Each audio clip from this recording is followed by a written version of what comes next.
Youth കോൺഗ്രസിന്റെ പ്രവർത്തനങ്ങളിലൂടെ കോൺഗ്രസിന്റെ നേതൃത്വ സ്ഥാനങ്ങളിലേക്ക് എത്തിയ നേതാവ്.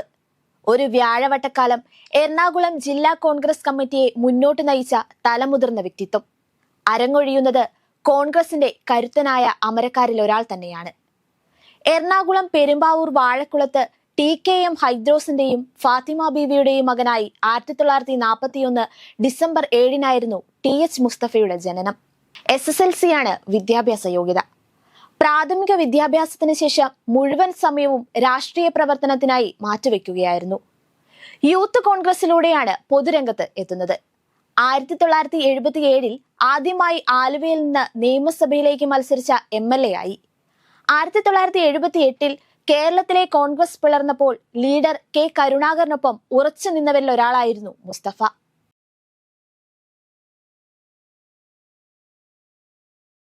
കോൺഗ്രസിൽ എന്നും ലീഡർ K കരുണാകരനൊപ്പം അടിയുറച്ച രാഷ്ട്രീയ നിലപാടുകൾ സ്വീകരിച്ച നേതാവായിരുന്നു TH മുസ്തഫ. അതുകൊണ്ട് തന്നെ നിരവധി രാഷ്ട്രീയ വിവാദങ്ങളിലും മുസ്തഫ പ്രധാന കഥാപാത്രമായിട്ടുണ്ട്. K കരുണാകരനെ രാഷ്ട്രീയമായി ഏറെ പിടിച്ചുലച്ച പാമോലിൻ കേസാണ് ഇതിൽ ഏറ്റവും പ്രധാനം. 1991-95 കാലത്ത് K കരുണാകരൻ മന്ത്രിസഭയിൽ സംസ്ഥാന ഭക്ഷ്യ പൊതുവിതരണ വകുപ്പ് മന്ത്രിയായിരുന്ന TH മുസ്തഫയും പാമോലിൻ കേസിൽ അകപ്പെട്ടു. നീണ്ട കാലത്തെ നിയമ പോരാട്ടമായിരുന്നു അത്.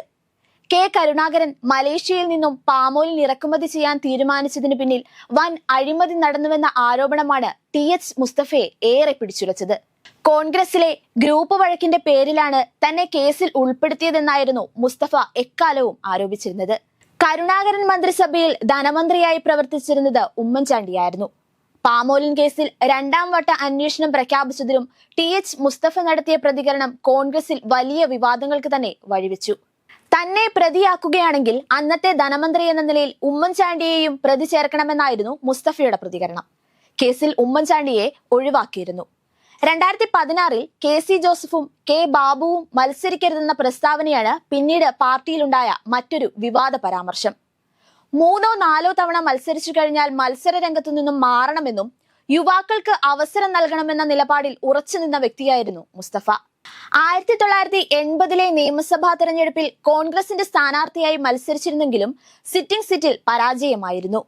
കോൺഗ്രസ് ഗ്രൂപ്പുകാരനായ അന്നത്തെ ഇടതുപക്ഷ സ്ഥാനാർത്ഥി K മുഹമ്മദ് അലിയോടായിരുന്നു മുസ്തഫ പരാജയപ്പെട്ടത്.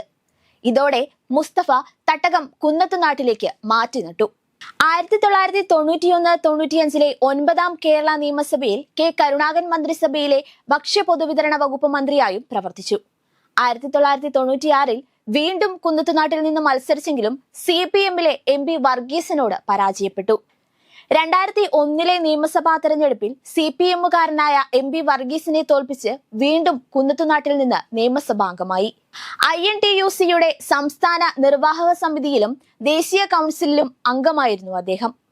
കാസർഗോഡ് മഞ്ചേശ്വരം മുതൽ തിരുവനന്തപുരത്തെ ഗവർണറുടെ വസതിയായ രാജ്ഭവൻ വരെയുള്ള 1572 കിലോമീറ്റർ ദൂരമുള്ള കാൽനട ജാഥയായ കോൺഗ്രസിന്റെ രാജ്ഭവൻ മാർച്ചിന്റെ ക്യാപ്റ്റനായിരുന്നു TH മുസ്തഫ. കോൺഗ്രസിന്റെ എറണാകുളം ജില്ലയിലെ പ്രമുഖ നേതാവായിരുന്ന മുസ്തഫ DCC അധ്യക്ഷൻ എന്ന നിലയിൽ ഏറെ വർഷത്തോളം പ്രവർത്തിച്ചിരുന്നു.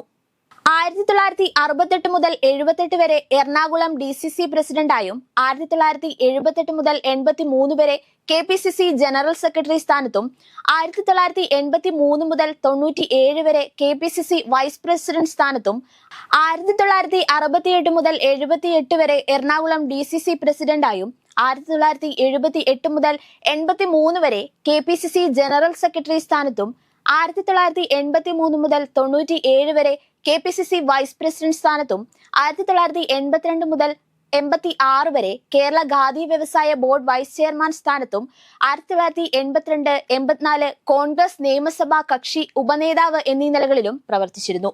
കോൺഗ്രസിനെ കരുപിടിപ്പിച്ച് കരുത്തരാക്കിയ സാരഥികളിൽ പ്രധാനിയാണ് ഇന്നങ്ങനെ വിടവാങ്ങുന്നത്.